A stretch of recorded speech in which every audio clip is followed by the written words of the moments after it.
अब फलित कर्म की बात करते हैं।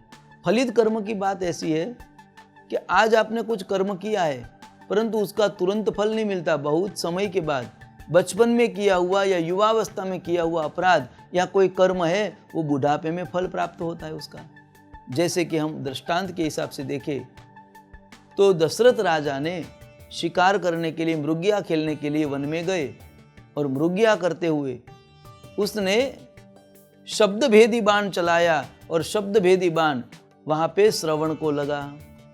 अब श्रवण वहां पे अपने माता पिता को जल पिलाने के लिए जल भर रहा था और उसमें आवाज आई और उस आवाज को पकड़कर दशरथ राजा ने तीर चलाया और वह पशु समझ के, शिकार समझ के उसने बाण छोड़ा था, परंतु वह बाण अज्ञानता से, अनजान से भी श्रवण को लगा। और श्रवण को लगा जब पता चला अंधे माता पिता को कि मेरे बेटे का निधन हुआ है, तब अंधे माँ बाप ने उसे श्राप दे दिया कि हे राजा, मैं तुम्हें श्राप देता हूं कि जैसे पुत्र वियोग में मैं और मेरी पत्नी आज मर रहे, प्राण छोड़ रहे हैं, उसी प्रकार तू भी पुत्र वियोग में मृत्यु के प्राप्त होगा। ऐसा श्राप दे दिया। अब ये कर्म हुआ था युवा अवस्था में, युवा अवस्था में किया हुआ कर्म।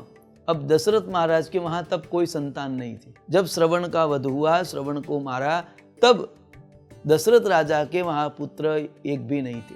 तो दशरथ महाराज के लिए ये श्राप भी वरदान बन गए।